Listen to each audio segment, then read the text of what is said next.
ಶುಭೋದಯ, ನಮಸ್ಕಾರ, welcome to Yoyo Kannada. ಬನ್ನೀಗ ನೋಡೋಣ ಈ ದಿನದ ರಾಶಿ ಫಲಗಳನ್ನ. ಮೊದಲಿಗೆ ಮೇಷರಾಶಿ. ದೇಹದಲ್ಲಾಗುವ ಚಿಕ್ಕ ಪುಟ್ಟ ಬದಲಾವಣೆಗಳು ತೊಂದರೆಯನ್ನು ಉಂಟು ಮಾಡಬಹುದು. ದೇಹಕ್ಕೆ ಬೇಕಾದ ವಿಶ್ರಾಂತಿಯನ್ನು ಕೊಡಲು ಯೋಚನೆ ನಡೆಸಿ ಸಂತುಷ್ಟರಾಗುತ್ತೀರಿ.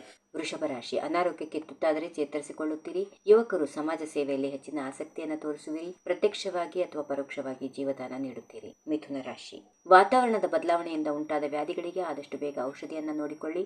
ಮನೆಯ ವ್ಯಕ್ತಿಗಳೊಂದಿಗೆ ಮುನಿಸಿ ಬೇಡ.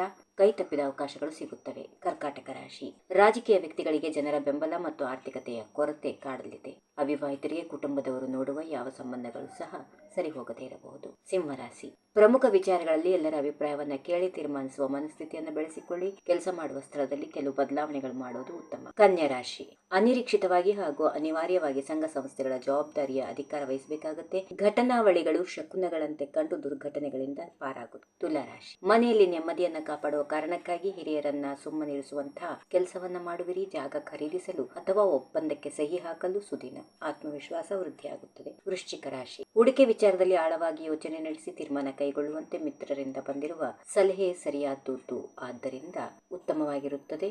ಗುಪ್ತಚರ ದಳ ಮಂದಿಗೆ ಕಾರ್ಯಭಾರಗಳು ಹೆಚ್ಚಾಗುತ್ತವೆ. ಧನುರಾಶಿ. ಕಷ್ಟವಾಗಿದ್ದರೂ ವೈಯಕ್ತಿಕ ಕಾರ್ಯಗಳನ್ನು ಸಾಧಿಸಿಕೊಳ್ಳಲು ಯಾವುದೇ ತರಹದ ವಾಮ ಮಾರ್ಗವನ್ನು ಹಿಡಿಯಲು ಹೋಗಬೇಡಿ. ಉನ್ನತ ಪೊಲೀಸ್ ಅಧಿಕಾರಿಗಳಿಗೆ ಸಂತಸದ ಸುದ್ದಿ ಇದೆ.